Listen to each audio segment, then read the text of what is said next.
Republic Bharat में मैं हूं आपके साथ अंजलि राजवर। तो तमाम बड़ी खबरों पर हमारी नजर होगी और सबसे बड़ी खबर फिलहाल आ रही है, सुजाता का रुख कर लेते हैं।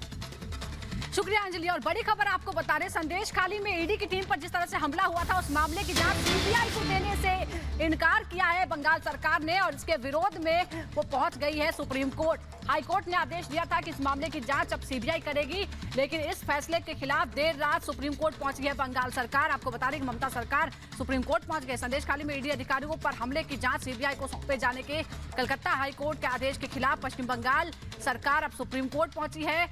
जल्द सुनवाई की मांग की है। कलकत्ता हाईकोर्ट के आदेश के बावजूद शाहजहां शेख को सीबीआई को भी नहीं सौंपा गया है। ये बड़ी खबर हम आपको बता दें तो कलकत्ता हाईकोर्ट ने साफ आदेश दिया कि ईडी की टीम पर जिस तरह से 5 जनवरी को हमला हुआ था, वो मामला सौंपा जाए सीबीआई को और साथ ही महिलाओं के उत्पीड़न के मामले में भी शाहजहां शेख को हवाले कर दिया जाए। सीबीआई के सीआईडी की हिरासत में फिलहाल है, लेकिन बंगाल सरकार ने अभी तक ऐसा नहीं किया है। तो फिलहाल ये देखा जा रहा है कि हाईकोर्ट ने फिलहाल बंगाल पुलिस को आरोपी शाहजहां शेख और दस्तावेजों की कस्टडी सीबीआई को सौंपने के लिए 4:30 बजे तक का वक्त दिया था, लेकिन सीबीआई को खाली हाथ लौटना पड़ा क्योंकि बंगाल पुलिस ने शाहजहां शेख और दस्तावेजों की कस्टडी देने से इनकार कर दिया और अब हाईकोर्ट के फैसले के खिलाफ फिलहाल अपील की गई है।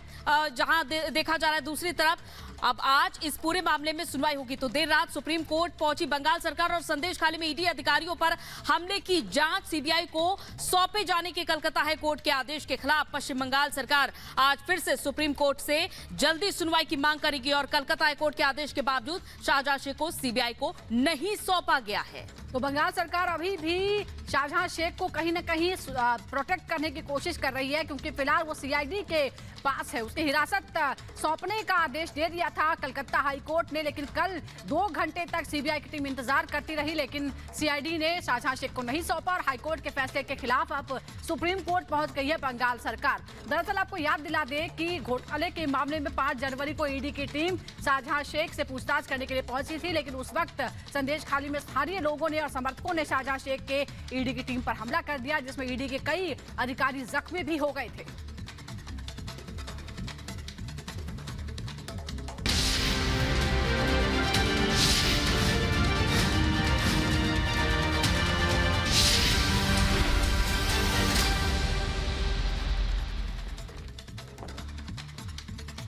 और अब बात करते हैं प्रधानमंत्री नरेंद्र मोदी के ताबड़तोड़ दौरे की और आज पीएम नरेंद्र मोदी कलकत्ता का दौरा करेंगे, जहां वो अंडर वाटर मेट्रो परियोजना का उद्घाटन करने वाले हैं और कई हजार करोड़ की बड़ी सौगात आज पीएम नरेंद्र मोदी देने वाले हैं। तो कोलकाता को अंडर वाटर मेट्रो की बड़ी सौगात आज मिलने वाली है। 15,400 करोड़ की योजनाओं की पीएम सौगात देंगे और कलकत्ता के बाद बारासात भी जाएंगे पीएम नरेंद्र मोदी, जहां बारासात में जनसभा को संबोधित करेंगे। तो ताबड़तोड़ दौरे लगातार जारी है प्रधानमंत्री मोदी के। पश्चिम बंगाल का दौरा एक बार फिर करने वाले हैं, उसके बाद बिहार भी जाएंगे। बारासात में जनसभा को संबोधित करने वाले हैं प्रधानमंत्री मोदी। अंडर वाटर मेट्रो का भी उद्घाटन आज करेंगे।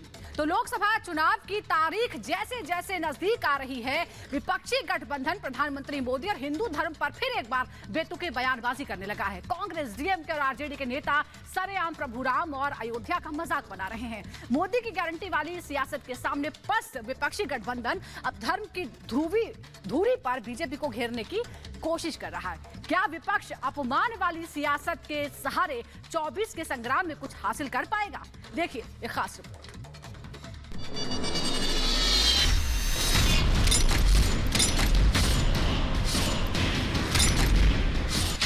सियासत अशुद्ध, श्री राम से युद्ध।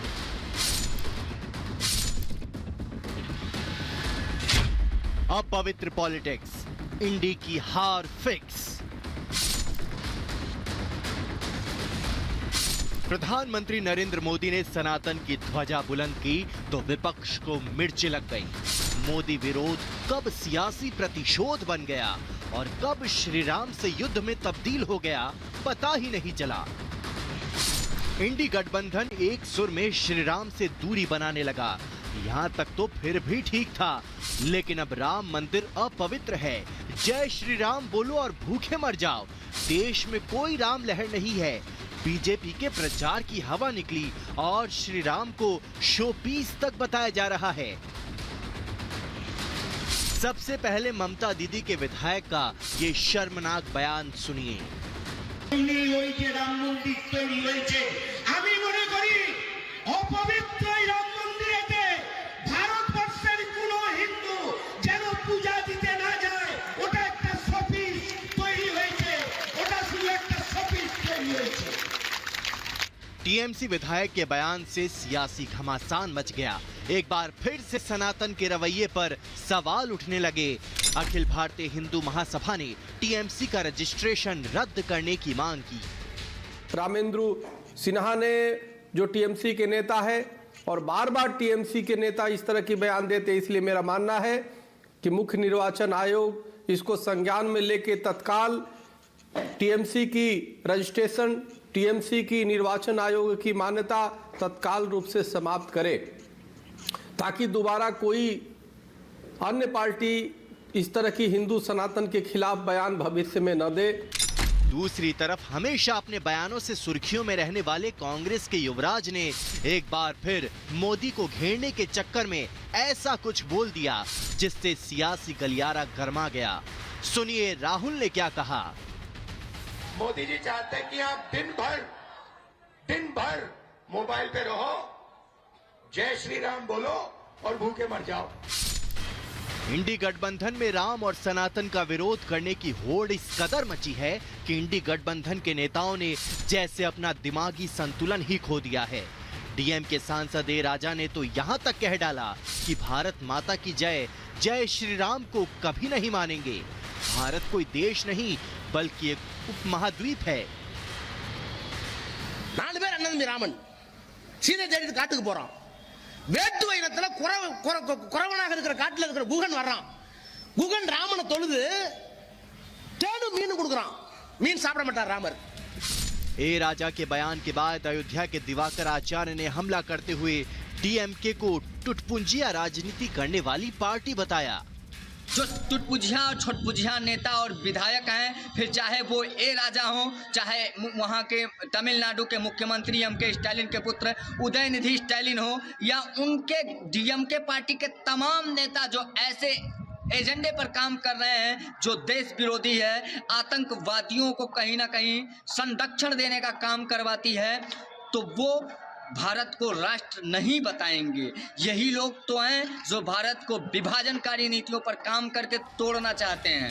22 जनवरी को रामलला की प्राण प्रतिष्ठा के बाद और उसके पहले से ही राम विरोध की होड़ तो सब ने देखी और सुनी, लेकिन अब फिर से ऐसा लगता है कि इंडी गठबंधन के नेता अपना आपा खो बैठे हैं। आसनसोल से टीएमसी सांसद शत्रुघ्न सिन्हा ने ये कह दिया कि देश में कोई राम लहर नहीं है।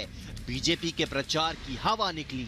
पहले दिन 5 लाख लोगों ने दर्शन किए, अब 1 या 2 हजार लोग ही अयोध्या जा रहे हैं। प्रचार के बावजूद सर आप भी सुनिए गौर से, पहले दिन 5 लाख लोग पहुंचे वहां पे अपने प्रचार के बाद। दूसरे तीसरे दिन 3 लाख संख्या बहुत कम हो गई। उसके 2-3 दिन बाद 2 लाख फिर आ गए और उसके 2-3 दिन बाद 5,000, 10,000, 20,000 और अभी तो 1,000-2,000 लोग जा रहे हैं वहां पे। दीदी के नेता हो, कांग्रेस के युवराज हो या इंडी गठबंधन के दूसरे नेता, इन सब के विवादित बयानों के खिलाफ बीजेपी ने मोर्चा खोल दिया है। भारत की आइडेंटिटी को बदनाम करना इंडिया गठबंधन की फितरत बन गया है। ये इंडिया गठबंधन या तो भारत के आस्था, संस्कार, संस्कृति, सनातन के अपमान पर चुप रहता है, मौन स्वीकृति या बोलने की हिम्मत नहीं कर पाता, क्योंकि चुनाव जीतना जरूरी है। भगवान श्री राम भारतवर्ष के अंदर में भगवान श्री राम के जन्म स्थान को अपवित्र बोलना, ये तो अकाल्पनिक बात है। और जो इसको कह रहे हैं ये तो कहीं ना कहीं उस जमाने से भी बहुत आगे चले गए जिसमें मंदिर टूटे गए थे, खत्म किए गए थे। तो ये कैसी सोच है और किस हद तक जाएंगे ये लोग। अवध धाम धामनपति, आज भी दुनिया में धाम श्रेष्ठ अयोध्या है। आज भी अयोध्या के सामने लोग नतमस्तक होते हैं, राजा राम को प्रणाम करते हैं। और आपने राम का विरोध किया है, आपके दल ने और आपके नेताओं ने, विधायकों ने। इस बार आपका राजनीतिक सफर का अंत है। मोदी धर्म ध्वजा लेकर चल रहे हैं, इसीलिए इंडी गठबंधन के नेता परेशान हैं। लिहाजा हिंदू देवी देवताओं के लिए उल्टा पुल्टा बयान दिया जा रहा है। ऐसा लगता है कि सनातन का अपमान विपक्ष की रणनीति का हिस्सा है, ताकि मुस्लिम वोटों का ध्रुवीकरण हो सके। शायद यही वजह है कि सोनिया, राहुल, शरद पवार, अखिलेश, ममता और तेजस्वी जैसे बड़े विपक्षी नेता अब तक रामलला के दरबार में हाजिर नहीं हुए। Bureau report, Republic Bharat.